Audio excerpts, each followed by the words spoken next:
அது மட்டும் இல்லாமல் காலபுருஷனுக்கு 8ஆம் அதிபதியான விருச்சகத்தில் கேது, சூரியன், புதன் இந்த மாதிரி தீய கோள்கள் இருக்கு. அப்போ கருப்பை சார்ந்த தொந்தரவு, கருப்பை, யூட்ரஸ் டியூப் இதில் ஏதோ ஒரு ப்ராப்ளம் உண்டு. அதனால அவங்களுக்கு இயற்கையாக குழந்தை பிறப்புக்கு வாய்ப்பு இல்லை. அது மட்டும் இல்லாமல் ஏழக்குரியன் 3இல் இளையவர் மட்டும் சொல்லாது, ரெஜிஸ்ட்ரேஷனு சொல்லும்.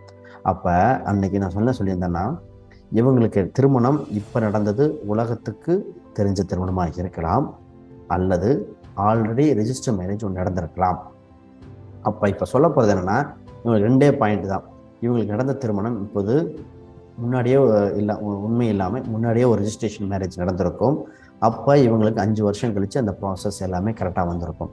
அல்லது இந்த குழந்தை பிறந்திருக்குன்னா வாடகை தாய்ங்கிறது இந்தியாவில் இல்லை, வெளிநாட்டில் யாரோ ஒரு வாடகை தாய் அவங்க ப்ராசஸ் எடுத்து அந்த மாதிரி எடுத்துகிட்டு இந்தியாவுக்கு கொண்டு வர வாய்ப்பு உண்டு. உச்சிஷ்டமாக கணபதி நமக. ஸ்ரீ வேலப்பதி சிகிரை போற்று என் குருமார்கள் அனைவருக்கும் வணக்கம். நான் உங்கள் ஸ்ரீ சுபம் விஜயகுமார். ஸ்ரீ சுபம் ஜோதிடத்தின் வாயிலாக உங்களை சந்திப்பதில் பெரும் மகிழ்ச்சி. இப்போ நவம்பர் மாத பலாபலன்கள்லாம் நான் போடுறதுக்கு ரெடி ஆயிடுச்சு. நான் அது விரைவில் இன்னும் ஒரு 2-3 நாளில் உங்களுக்கு வந்துடும், கண்டிப்பாக பாருங்கள். அதற்கு முன்னாடி ஒரு சின்ன ஒரு டாபிக். இன்றைய நிலைமையில் குஜராத் தேர்தல் அது சார்ந்த விஷயங்கள் பார்த்துருவோம். தேர்தல் தேதி ஃபேஸ் 1 நவம்பர் 30 இருக்காங்க. ஃபேஸ் 2 டிசம்பர் 4, டிசம்பர் 5 அந்த இது இன்னும் ஃபைனலைஸ் ஆகட்டும். இன்னும் முழுமையான தகவல்கள், ஒரு இன்ட்ரெஸ்டிங்கான தகவலாக கொடுத்தாரேன். இன்னைக்கு கோச்சாரப்படி இன்னைக்கு மக்கள் நிலைமை, இன்னிலிருந்து ஒரு வாரத்துக்கு மக்களோட மனநிலைமை எப்படி இருக்கு, அதை எப்படி அறுவடையை ஆம் ஆத்மி பண்ணுது, அதற்கு எதிர்கட்சிகள் என்னென்ன நிலையை அனுபவிக்க போறாங்க, என்னென்ன ஸ்ட்ராட்டஜி யூஸ் பண்ண போறாங்க அப்படிங்கிற ஒரு இன்ட்ரெஸ்டிங்கான விஷயத்தை பார்த்துருவோம். சரி, ஃபர்ஸ்ட் என்ன சொல்ல போனா, ஆம் ஆத்மி கட்சி குஜராத் தேர்தலில் ஒரு வலுவான கட்சியாக வளர்ந்து கொண்டு இருக்கிறார். அதில் மாற்று கருத்தே கிடையாது. அவங்க எடுக்க போதும் பாதை கடவுள் சார்ந்த விஷயங்கள், ஆன்மீகம் சார்ந்த விஷயங்கள் அதிகமாக கவனம் செலுத்த போறாங்க. அப்ப ஓட்டுக்கள் எண்ணிக்கை அவங்களுக்கு முதல்ல இருந்த விட இப்போது அதிகமாகிறது. காங்கிரஸ் அப்படிங்கிற அந்த கட்சியோட ஓட்டுக்கள்ல பாதி இது மாறிடுச்சு. யாருக்கு? ஆம் ஆத்மிக்கு.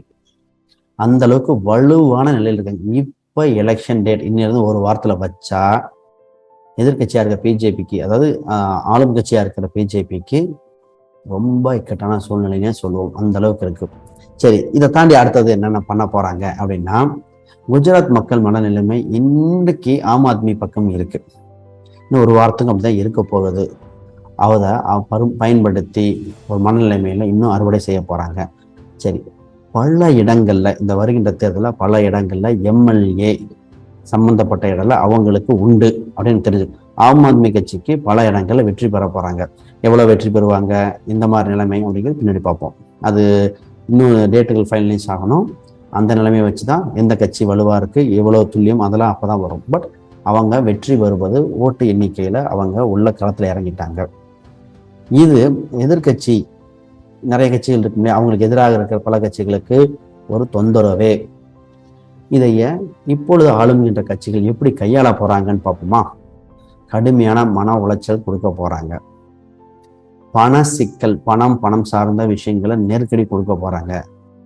நிற்கின்ற எம்எல்ஏக்கள், ஆம் ஆத்மி கட்சியில் நிற்கிறாங்களே எம்எல்ஏ, அவங்கள இப்பொழுது சம்பந்தம் ஒரு தொந்தரவுகள் வரும். ஒரு சில கட்சி பேர் வேண்டாம், ஒரு சில கட்சிகள் இப்பொழுதே எம்எல்ஏவை வாங்கக்கூடிய நிலை ஏற்படும். அது எந்த கட்சி என்னன்னு யோசிச்சுட்டாங்க. இப்பவே டீலிங் பேசி இப்பவே ஃபைனலைஸ் பண்ற அளவுக்கு நடக்கும். பேசுகின்ற வார்த்தைகள்லாம் குஜராத்தில், இந்த வார்த்தைகள்லாம் அரசியல்ல என்ன சொல்றது, ஒரு நாகரிகம் குறைவாக நடக்கக்கூடிய காலகட்டமா இருக்குது. கட்சி சம்பந்தப்பட்டதுல நீங்க பார்க்க தான் போறோம். அடக்குமுறை, வன்முறை, சொத்தை அபகரிக்குதல். அதில் இங்க இருக்க ஆம் ஆத்மி கட்சி மற்ற ஸ்டேட்ல இருப்பாங்க இல்லையா, டெல்லி மற்ற ஸ்டேட்ல, அங்க இருக்கிறவங்களுக்கு தொந்தரவு கொடுத்துக்கிட்டே இருக்க போறாங்க. அவங்க இந்த எலெக்ஷன்ல கான்சென்ட்ரேட் பண்ண விடாம பண்றதுக்கு என்னென்ன பண்ண முடியும் அத்தனையும் பண்ண போறாங்க. அந்த அளவுக்கு நடக்க போகுது. பட் இருந்தாலும் இப்போ இருக்கிற நிலைமையில ஓவராலா ஆம் ஆத்மிக்கு ஒரு நல்லா வளர்ந்துருக்கு. காங்கிரஸுக்கு தான் இருக்கும், பிஜேபிக்கு எதிராக நிற்கக்கூடிய நிலைமையில் அவங்க தான் இருக்காங்க. அதில் மாற்று கருத்து இல்லை. எம்எல்ஏவை தக்க வைக்க போறது உறுதி. ஒரு வலுவான எதிரணியா இருக்குது. நாகரிகம் அதெல்லாம் கொஞ்சம் வித்தியாசமா இருக்கும். அதை பார்த்துருவோம். இதோட முடிவு நிலை அப்படின்னு பார்த்துட்டோம். சரி, பிஜேபி அவங்களோட கட்சியோட நிலைமை எப்படி இருக்கு? இன்னைக்கு கொஞ்சம் குறைவுனே சொல்லலாம். அவங்களுக்கு அதாவது ஒரு மக்கள் மாற்றத்தை எதிர்பார்க்கின்ற நிலைமையில் இப்போ இருக்காங்க. ஒரு சேஞ்ச் வந்தால் நல்லா இருக்கும், ஒரே மாதிரி இருக்கே அப்படிங்கிற ஒரு சேஞ்ச் ஏதாவது வந்தால் நல்லா இருக்குமா? பட் அது முழுமையாக அந்த மனநிலைமை மாறல. ஜஸ்ட் ஓவரலாக பேசிகிட்டு இருக்காங்க. பட் அந்த மனநிலைமையும் மாறுதா இல்லைன்னா ஒரு கொஞ்சம் நாளில் தெரிஞ்சிடும். இன்னும் எலெக்ஷன் டேட்டில் வந்து அதை ஃபைனலைஸ் பண்ணி தலைவர் அறிவிக்கிறது அதெல்லாம் தெரிஞ்சிடும். அப்போ இப்பொழுது ஆம் ஆத்மி இப்பொழுது வலுவாய் கொண்டு இருக்கிறது, பிஜேபி குறைந்து கொண்டு இருக்கிறது என்று காட்டுது. காங்கிரஸ் என்னை பற்றி என்ன சொல்கிறது அப்படின்னு அது கொஞ்சம் இந்த ரெண்டு கம்பேர் பண்ணும்போது கொஞ்சம் குறைவான்னு காட்டுது. வருகின்ற காலகட்டத்தில் யார் ஜெயிப்பா என்னன்னு பார்த்துருவோம்.